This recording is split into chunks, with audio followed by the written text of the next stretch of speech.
Assalamualaikum and hi. In this video, we will learn subtopic 3.2, which is Newton-Raphson method. So the learning outcome for this video is to find the root by using the Newton-Raphson method. So these are the steps that you have to follow to solve the Newton-Raphson method. So the first step is to find fx and f prime x. So the second step is to choose a first approximation x0 to the root of the equation. We will see this later. Step 3 is the iteration, which is this formula. You have to memorize this formula, which is xn plus 1 equals to xn minus fxn over f prime xn.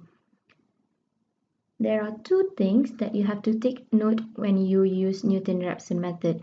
The first one is 2 steps of substitution must be shown.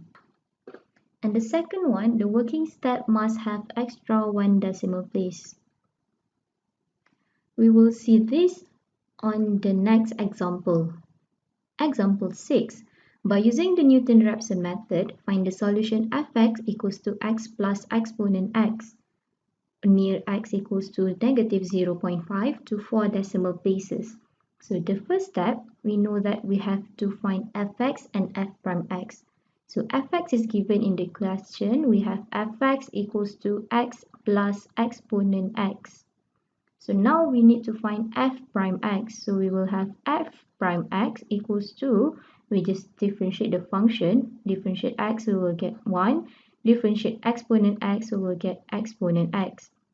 So this is the step 1. So step 2 is you have to find your initial value here. So choose a first approximation x0. So here it is given in the question, x0 equals to negative 0.5. So we will have x0 equals to negative 0.5. Step 3 is to use the formula of Newton-Raphson method. So we have xn plus 1 equals to xn minus fx over f prime x. So our fx is x plus exponent x. So we will have xn plus exponent xn over f prime x. So this is our f prime x. We will have 1 plus exponent xn. So now we just substitute the value of our initial value into this xn here. So we will get, so xn plus 1, our initial value here is 0. So 0 plus 1, we will get x1 here equals to, so this is negative 0.5. So we just substitute the value 0.5 minus 0, negative 0.5 plus exponent negative 0.5 over 1 plus exponent negative 0.5. So you just press your calculator, you'll get the answer, which is negative 0.5663. So please take note, the question asks to 4 decimal places. As I said before, we have the working step must have extra 1 decimal place. So in this question, you have to give your answer in your working step 5 decimal place. So we'll have 56631.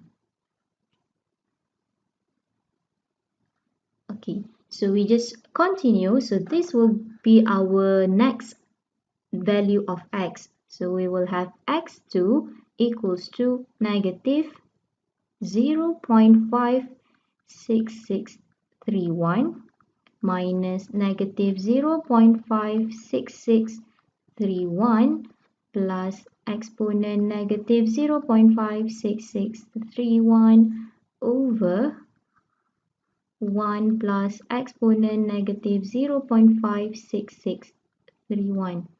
Again, press the calculator.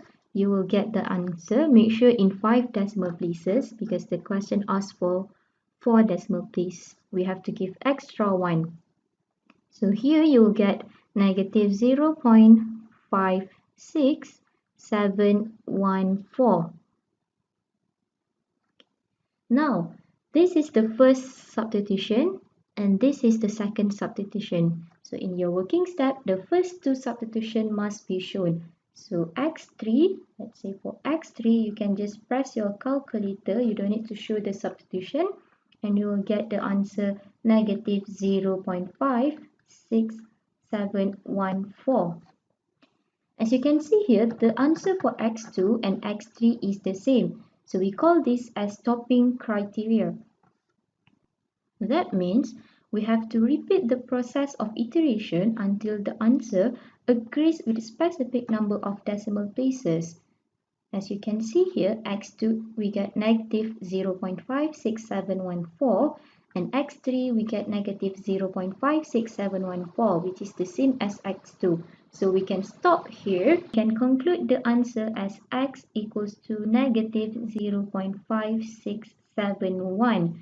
Make sure your final answer follows the question. The question asks for 4 decimal places and your final answer must be in 4 decimal places. Your working step have to be 5 decimal places.